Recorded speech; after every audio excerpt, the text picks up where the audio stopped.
Alright, be honest. In a room full of people, do you tend to hide in the corner, blend into the wallpaper, maybe even sneak under the rug? Yeah, me too. But hey, cheer up! Even the shyest people can use certain psychological techniques that will persuade others to listen to them. These ideas can also help you to make a good first impression, improve your communication skills, and attract attention. 1. If you expect that someone might disagree with your opinion, take a seat not across from this person, but next to them. Such a position is perceived as less antagonistic, and your opponent won't feel threatened. This way, they're more likely to consider your point of view. 2. If you feel that awkward silence between you and a person you want to get along with is stretching for too long,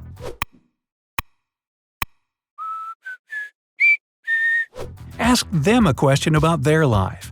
Even the shyest and most reserved people love talking about themselves. After that, they'll feel obliged to ask you a question in return, and the conversation will flow. 3. When you meet someone for the first time, pay attention to their eye color. You don't need to remember it or anything, but this action will give you the perfect amount of eye contact. Eye contact is a crucial part of any social interaction, but how long it lasts is even more important. Not enough, and you look untrustworthy and shifty. Too much, and it's outright creepy and uncomfortable.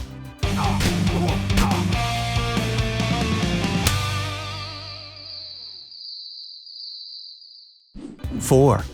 It's amazing how much more persuasive you'll sound if you say that your mom or dad gave you this or that information. Most people respect their parents and believe their words wholeheartedly. That's why, if you say you heard something from your parents, others will subconsciously take it more seriously. 5. The best way to make people think about some idea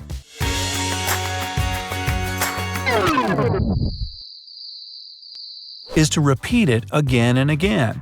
If your goal is to give your opinion on something, keep mentioning it in several contexts. Or you can keep repeating it throughout the conversation, every time with a different expression. Sooner or later, your companion will start to perceive this idea as their own, because their brain will label it as an already familiar one. 6. If a person hasn't answered your question completely or hasn't agreed with your point of view yet, keep silent after they finish talking. Silence is uncomfortable for many people, and it's a sure way to make people proceed. 7. If you feel a person dislikes you, ask them for something insignificant to borrow. For example, a book you know they have. It will create some kind of a reluctant connection between you two. When you return the book, you're likely to share your opinion with its owner, and they'll most likely warm up to you. Number 8. To help people in your social environment to trust you, admit your unimportant mistakes to others. People will perceive you as an honest person who isn't afraid to show their vulnerable side every once in a while. This will eventually work for your benefit. For example, people will be more likely to listen to your opinion in a dispute. 9. If you need a person to do something for you, ask them to do you a bigger favor first. After rejecting something more difficult, people are more likely to accept a more easy-looking request, which is exactly what you need. 10. You can also give a person two options at the same time. One should be the favor you need, and the other a task that's more difficult to fulfill. By doing it, you'll make your actual request look like a piece of cake, and a person will agree to it with enthusiasm. 11. If you tend to immediately forget the names of people who are being introduced to you, after you get to know someone's name, use it a couple of times right away. For one thing, it'll help you to reinforce the name in your mind. Plus, the person you're talking to will take to you immediately. People like hearing their names because it makes them feel important, which they are. 12. People like it when you listen to them attentively. A good way to show that you're paying attention is to rephrase what they just said. It'll prove that you understand and care. 13. When you're new in a group, tell a funny, and I do mean funny, story to see people's reaction. Those who are close tend to look at each other while laughing. That's how you can understand the connections between people. 14. A rather well-known way to build rapport is to mirror somebody's body language. But what most people don't know is that it has to be done subtly. Do not repeat your companion's gestures. You're supposed to only assume a similar overall body posture. For example, if a person you're talking to keeps a distance and has their arms crossed, well, they aren't likely to be happy with you standing too close and using open arm gestures. In this case, you should act in a more reserved way. 15. When a person tells you something you don't agree with, don't object immediately. Say something along the lines of, "I see what you mean," and then add your own opinion.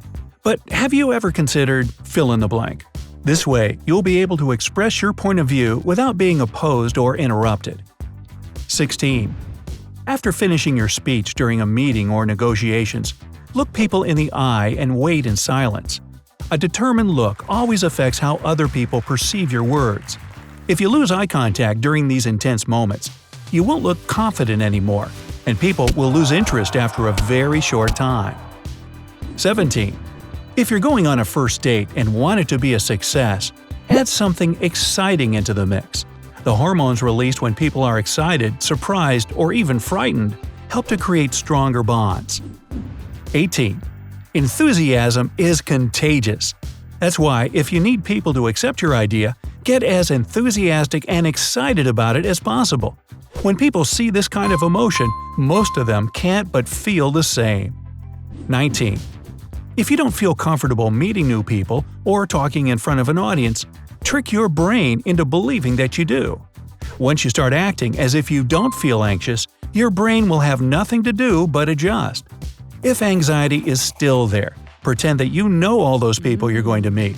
It'll help you feel more at ease. 20. Another unexpected way to calm your nerves is to chew gum. The human brain is wired in a funny way. It believes that when you eat, you're safe. Now, don't take me wrong, I don't encourage you to chew on a piece of gum during an interview or meeting. But it's a good way to ease your anxiety while you're waiting. 21. When meeting people, it's crucial to give a good handshake. Not crushing, but also not too weak, and definitely no sweaty palms. Few people know, though, that cold hands make a bad first impression as well. Your hands should be comfortably warm. If they aren't, have a quick bathroom trip and keep your hands under warm water for several minutes. 22. If you need someone to agree with you, nod your head while you're speaking. Your companion is likely to subconsciously mirror you and start nodding in response. It'll trick their brain into believing that they agree with what you say. 23. If you want someone to make a particular choice, provide them with a list of at least 3 options, with the one you need them to pick being the last. People are more likely to choose the last item on the list because it's the freshest in their mind. 24. Use the halo effect to make people like you. That's a psychological phenomenon when a good impression of a person is influenced by some other impressions or memories. For example, you're in a job interview. Try to figure out what you and the interviewer have in common. Let's say you're both Lego fans. Strike up a discussion with the newest products released by the company, and you'll feel how your interviewer warms up towards you. 25. If someone's trying to interrupt you by talking loudly over you, don't stop, keep speaking. The real trick is not to raise your voice. Keep it exactly the same as before. The person who tried to interrupt you will soon feel awkward and fall silent. 26. Be as direct with what you want from people as possible.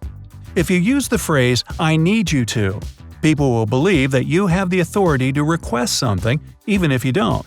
And if you want to play the full authority card, say, "We need this and that to happen." Hey, where do they sell those full authority cards? I'd like to buy one. Now it's your turn. If you learned something new today, then give the video a like and share it with a friend. And here are some other videos I think you'll enjoy. Just click to the left or right, and remember, stay on the bright side of life.